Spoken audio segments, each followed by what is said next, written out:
Hello po, gagawa po tayo ngayon ng maha. Yan, kasi paborito po ito ng aking anak at yung aking apo. Ito po, kailangan natin gatas, corn, gatas na malabnaw, gatas na malapot, tsaka keso po. Maliit lang po yung nabili ko kasi yung malaki. Kinain po ng apo ko kasi parang dagay. Tsaka cornstarch. Isa na po tayo.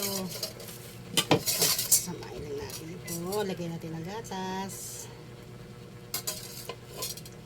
Sabay na rin po natin itong malapot. Yes.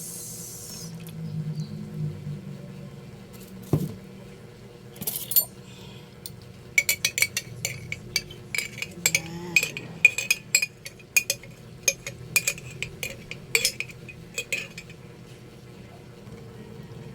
Mix-8 na po natin. Kulang na lang pigayin po natin yung bote. Okay po. At isagabay natin itong mais. Kayo po bahala kung gusto nyo po bumili pa ng isang medyo po. Ako po, okay na po sa akin itong isang ganito din.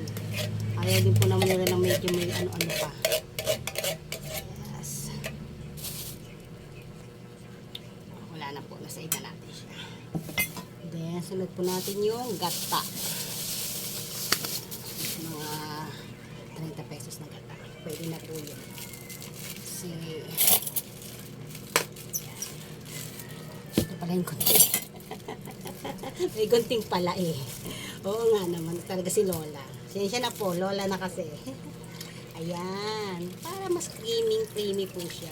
Mas gusto ko po yung ganitong binibili sa palengking gata. Yung pinipiga po. Kaysa dun sa yun na nga yun. And then, mix-mix na natin siya. Ayan, halo-haloin po. Pag nahalo na siya, magtuna po tayo ng cornstarch para mamuo yung ating maha. Hindi po siya hiwa-hiwalay. Ika nga i-break. Yan. Yan natin ng tubig para po siya ma-mix.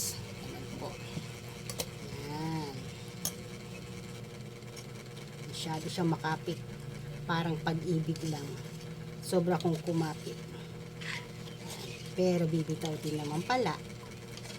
Okay, that's it. Pag nakalusaw na po tayo ng cornstarch at ipinamix na natin maigi, pwede na natin isalang. Okay, punta po tayo ng kawali. Ayan, at ilalagay na po natin itong ating maha. Ayan po mga kananay, ayan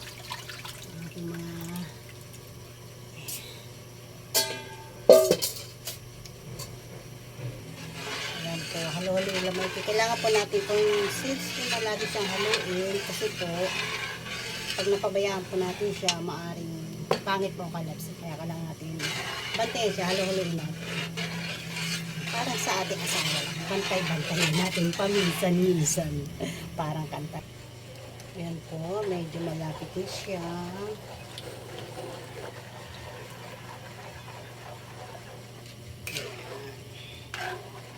Grabe po ito, masyado po ito mag-cream at masarap.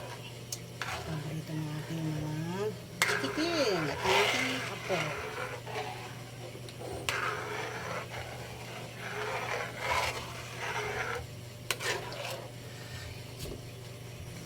Ayan po, ilalagay na natin itong ating kinanaw na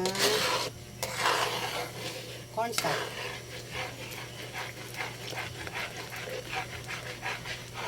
Ayan, mabilis po tayo. Kasi mabilis po yan. Ito na po ang ating maha. Okay po, ito na po yung ating maha blanca. Diba? Thank you for watching. Salamat po ulit.